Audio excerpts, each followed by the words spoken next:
Assalamu alaikum everyone, this is Fahad and you're watching your favorite YouTube channel Speak English with Fahad. Today is 28th of July 2020 और आज के जो don editorials हैं वो terrorist इन अफगानिस्तान और दूसरा जो है वो है जी कि अनप्रिपेयर्ड फॉर द लोकस्ट, के हम लोकस्ट के लिए अनप्रिपेयर्ड हैं। उसके हवाले से मैं अगर आपको बताऊं तो फेब 2020 में जहाँ पे हमारे साथ कोरोना वायरस का भी डर था, वहीं पे हमें इन्फॉर्म किया गया था कि एक लश्कर बहुत बड़ा स्वाम्स जो है बेसिकली लोकस्ट का ईरान की साइड से हमें अटैक कर सकता है। तो डेफिनेटली ऐसा ही हुआ, काफ़ी ज़्यादा नुकसान किए उसने।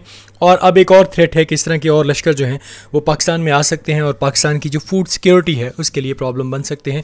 फार्मर्स के लिए बेसिकली बहुत ज़्यादा ख़तरनाक है। गवर्नमेंट पहले जो है इस प्रॉब्लम को टैकल करने में तकरीबन नाकाम रही है और इस दफ़ा गवर्नमेंट का ये प्लान है कि उन्होंने ये डिसाइड किया है कि वो लीज़ पे कुछ प्लेन लेंगे और स्प्रे करने के लिए, ताकि इन इंसेक्ट से पाकिस्तान की जो फूड है उसको बचाया जा सके। ये जो ग्रीनरी है या जो फार्मर्स हैं बेचारे, उनको इससे महफूज किया जा सके। दूसरा जो एडिटोरियल था आज का वो था about series of cricket in between Pakistan and England जो अगस्त में स्टार्ट होने जा रही है। देखा तो अभी यही जा रहा है कि देयर आर चांसेस के स्टार्ट हो जाएगी, लेकिन अब जो प्लेयर्स को परेशानियाँ फेस करनी होंगी वो ये कि फ़र्स्ट ऑफ ऑल अगर वो ट्रैवल करते हैं तो उन्हें 14 डेज़ तक क्वारंटाइन किया जाएगा, इसलिए कि कहीं उसमें कोई खुदा न खास्ता कोई कोरोना वगैरह का प्रॉब्लम ना हो।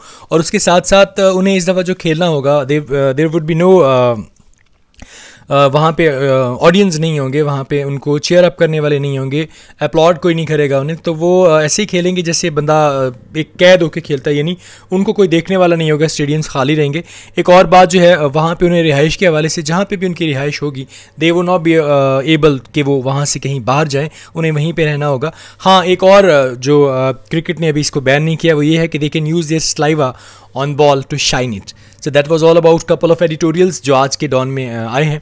तीसरा जो इंपॉर्टेंट है दैट इज़ टेररिस्ट इन अफगानिस्तान, जिसके हवाले से इससे पहले भी हम एक दफ़ा पढ़ चुके हैं कि यूनाइटेड स्टेट्स ऑफ अमेरिका जो है उन्होंने कहा है कि हम जो है अपने बंदे जो हैं, हमारी जो फ़ौज हैं, ट्रूप्स जो हैं वो वापस बुलाने जा रहे हैं। तो इसके इम्पैक्ट्स क्या करने वाले हैं ये हम ऑलरेडी डिस्कस कर चुके हैं। और ये बेसिकली चीज़ें क्या हैं और ये जो टेररिस्ट हैं अफगानिस्तान में, ये मिलिटेंट ग्रुप्स हैं, ये क्या चीज़ें हैं, इसके बारे में डिटेल में है। A new report recently prepared for the UN Security Council confirms what Pakistan has been saying for years।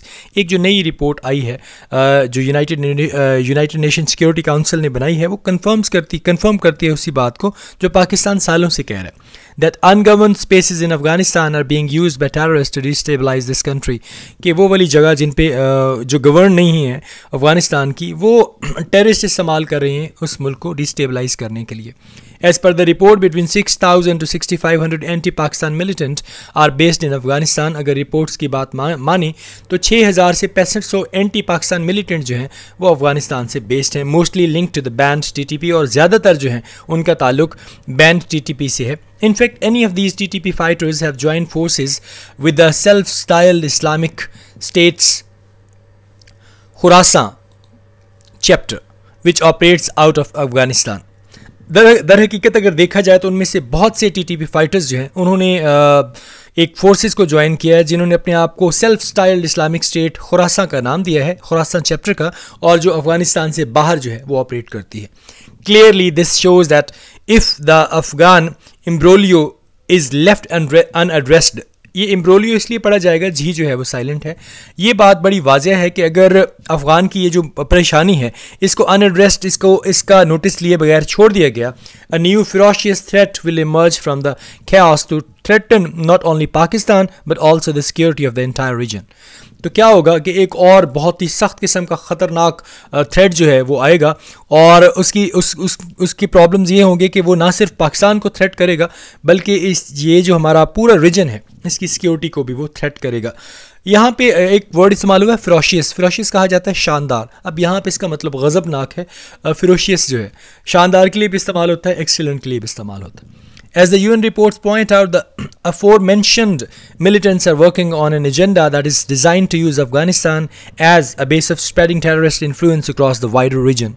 अगर UN रिपोर्ट जैसे कि UN की जो रिपोर्ट है उसने पॉइंट आउट किया है कि एक प्रीवियसली मेंशन्ड मिलिटेंट जो हैं वो काम करें कि एजेंडा के ऊपर जो डिज़ाइन किया गया है कि वो क्या करेंगे कि अफ़गानिस्तान को इस्तेमाल करेंगे और उसको एक बेस के तौर पे लेंगे जो क्या करेगा, जो इस पूरे रीजन के अंदर जो है वो तबाही फैलाएगा या टेररिज्म जो है वो फैलाएगा। To understand the threat, the presence of these militant in Afghanistan poses, the role of both of TTP and IS must be examined. इस threat को understand करने के लिए और इस प्रेजेंस के जो है मिलिटेंट्स की अफगानिस्तान में, वो क्या दिखाती है कि रोल जो दोनों का है, टीटीपी और आईएस का, इसको ये बड़ा ज़रूरी है कि इसको एग्जामिन किया जाए. From 2007 onwards the TTP unleashed a rain of terror in this country that included bombings, assassinations and other act of mass casualty violence. अगर 2007 से आगे अगर देखा जाए तो टीटीपी ने क्या किया, रिलीज़ किया एक खौफनाक किस्म का, एक डर के किस्म का एक उन्होंने दौर गुजारा इस कंट्री में, जिसके अंदर बॉम्बिंग्स के थ्रू उन्होंने लोगों को हरास किया, असैसिनेशंस की और भी बहुत ज़्यादा वायलेंस की, जिसमें काफ़ी ज़्यादा कैजुअलिटीज़ हुई. The worst pain in this grim campaign was the atrocious APS massacre of school children 2014. और इन सब में अगर सबसे कोई ख़तरनाक किस्म की कैंपेन की तरफ देखी जाए तो वो एपीएस के ऊपर जो इन्होंने अटैक किया था और जो बच्चों को शहीद किया था 2014 में, वो है. It took multiple military operations, including Zarb-e-Azab and Raddul Fasad, to check the advance of the TTP and like-minded terrorist group. काफ़ी ज़्यादा हमें मिलिट्री ऑपरेशंस करने पड़े, जिनमें ज़र्ब-ए-अज़ब है, रद्दुल फसाद है, ताकि हम इसकी जो ये एडवांस है ना टीटीपी और इस तरह के जो और टेररिस्ट ग्रुप्स हैं उनको हम रोक सकें. On the other hand the fanatical violence of IS is well known. अगर दूसरी तरफ देखा जाए तो एक्सट्रीम किस्म का जो वायलेंस आईएस है का, वो भी ठीक ठाक जाना जाता है. As the self proclaimed caliphate spread havoc across the large swaths of the Middle East. और वो क्या है कि उन्होंने अपने आप को खुद प्रोक्लेम कर लिया कि जो कैलिफेट हैं खलीफों के तौर पे, और उन्होंने जो है तबाही फैलाई है पूरे के पूरे रीजन में. और मिडल ईस्ट में अगर देखा जाए तो एक बहुत बड़ी जो सतह है उसके ऊपर उन्होंने तबाही फैलाई है. स्पेसिफिकली इराक एंड सीरिया, ख़ास तौर पे इराक और सीरिया में, while chapters and sympathizers sprung across the world. जहाँ पे इनके जो चैप्टर्स हैं, जैसे मैंने पहले डिस्कस किया, और इनके जो सिंपैथाइजर्स हैं वो पूरी दुनिया में फैल गए. While IS may have been beaten back in its Middle East bastions. हाँ, ये हो सकता है कि आईएस जो है उसको बड़ी मुंह की खानी पड़ी है मिडल ईस्ट में. It has sought sanctuary in other ungoverned spaces in the world. तो वो बेचारी जो है, अस्तगफिरुल्लाह, बेचारी नहीं कहना चाहिए, वो जो है, सॉरी फॉर दैट, वो जो है उसने सोचा कि हम कहाँ पे जो अनगवर्नड स्पेसेस हैं दुनिया में, हम लोग वहाँ पे पना लेंगे, with Afghanistan being one of its prime choices. और अफगानिस्तान उन सब में उसका सबसे ज़बरदस्त और पहली चॉइस रहा है. Thanks to chaos in that country. इस कंट्री के उनके जो कन्फ्यूजन है उसका शुक्रिया. Therefore if these two bloodthirsty outfits, इसीलिए अगर ये दोनों जो हैं, यानी ये जो खून की प्यासी दोनों ऑर्गेनाइजेशंस हैं, the TTP and IS, TTP और आईएस जो हैं, शुड जॉइन फोर्सेस, अगर ये फोर्सेस को मिला लेती हैं, much turbulence can be expected in the region. तो रीजन के अंदर बहुत ज़्यादा मुसीबत जो है उसको एक्सपेक्ट किया जा सकता है. While the TTP know South Asia well, जैसे कि टीटीपी साउथ एशिया के बारे में अच्छी तरह जानती है. IS bring plenty of experience from their blood curdling exploits in the Arab world. और आईएस जो है उसके पास काफ़ी ज़्यादा एक्सपीरियंस है, जिसमें उसने बहुत ज़्यादा अरब वर्ल्ड में खून बहा एक्सप्लॉइट्स किए हैं.